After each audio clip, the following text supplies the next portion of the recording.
Hello and welcome to Traffic Talks. My name is Pyro and I talk about what's going on in my life, usually with a lesson I've learned, some tips and tricks you can follow that helped me, and a lot of laughs in each episode. If this sounds like something you would enjoy hearing, feel free to follow the podcast, subscribe so you don't miss an episode, and to see what I'm up to, you can check out my Instagram page linked below.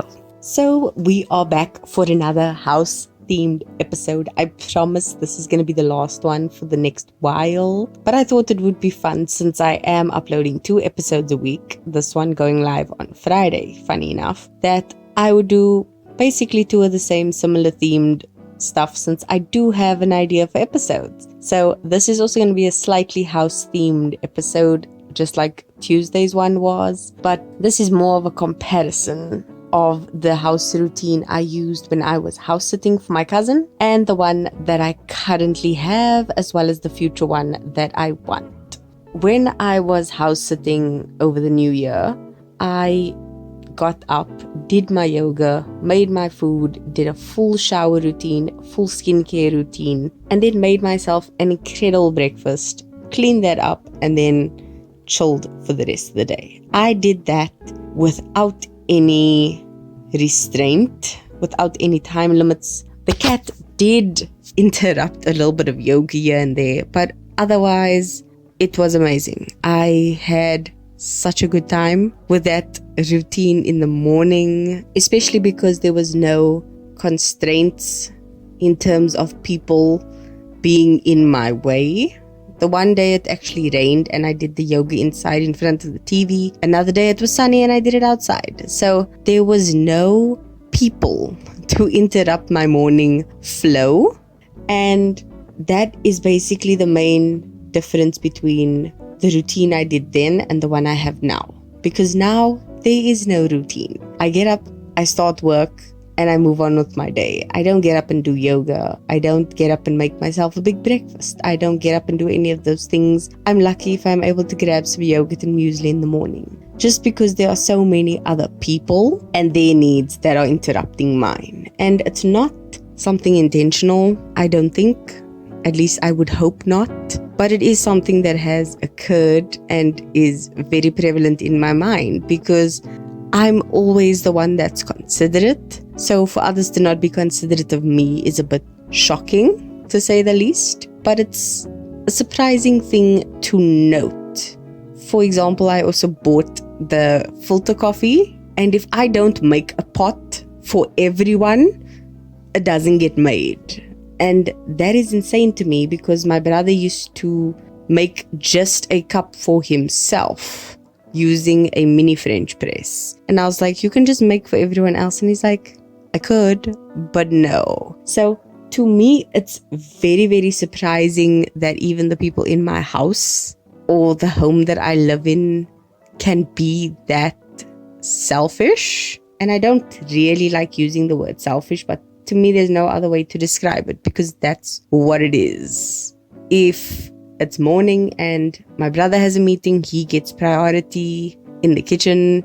If something's going on, like I just need to wait. And that to me is becoming an annoying thing. So when I lived in the vacation house, if you want to call it that, I had free reign. I could do whatever I want, whenever I wanted. And I chose to be good and live a good life. And now that I'm back home with a supposed support structure, I'm just like, I'm not being supported. So to me, that was a revelation. It's something I needed to realize. And it's just making this apartment search and purchase much more exciting and building up the anticipation that's making me very eager to go, which should never be a thing for a child. You should never be excited to leave your home, but it is what it is. But I'm very eager to get out there and live in a place. Yes, I'm going to be living with my sister, but she needs to get up early to go to varsity. I need to get up early to work.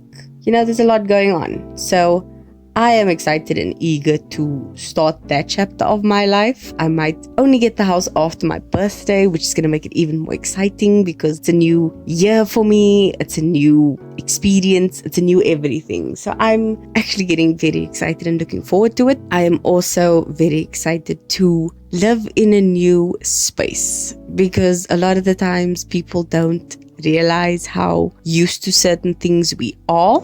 And I think I did mention in the previous episode that I've been subconsciously preparing, even if I didn't intend back then to move out. I've been buying things slowly over the last while, and especially over the last few months. I've bought crockery and pans and various things that I can actually take with me when I leave, which is a weird thing to say out loud and even just think about, but it is. I have bought all sorts of things I can take with me, and I've made notes of things that I will one day want in my house, but in actual fact, I'm going to need to buy it sooner rather than later. So it's been a very interesting way of doing things, especially looking back, hindsight being what it is, but it's fun, and I'm thoroughly enjoying it.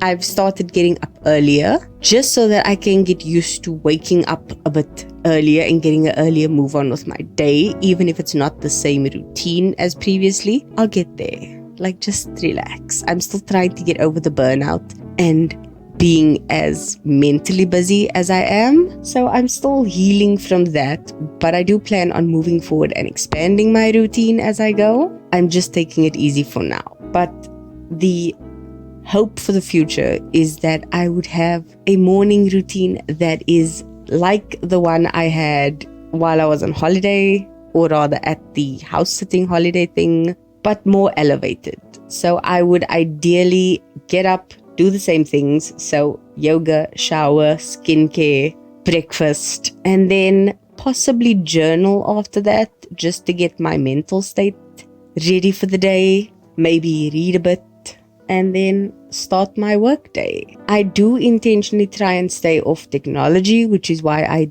journal the old school way using like a book and paper. And also reading gets me off my phone because I like reading physical books. So that's also another thing I'd like to incorporate maybe in the mornings, because my night routine also has reading. So maybe continuing reading the next morning would be nice. Plus, it also helps me stay off my phone. But that is essentially what I would like my routines to be, because finding out the people that are supposed to be your support is actually the ones letting you down is a bitter pill to swallow. But that's why we need to learn these things so we can grow and be better and do better. So now that I've seen it, I'm learning the lesson and attempting something better. That is it from me for this episode. It was a bit short, but hopefully it's sweet and gets your Friday off to a good start and sets your tone for the weekend so that you can do better. And as I always say, keep being a better being. The song of this week is one that has actually been on the top 40 in like the top 3 for the last few weeks. And it was at number 1 a couple weeks ago. It's Linley's song called Miss Me When You're Gone. And I've just been really vibing to it because I've been thinking about when I move to the apartment and people are going to miss me when I'm gone. So there's that song. But that's it from me. I will see you in the next episode. Next week is the final week of 2 episodes a week before we go back to 1 a week. And it'll be uploaded on Tuesdays as per usual. So I will see you then. Enjoy your weekend and love you. Bye.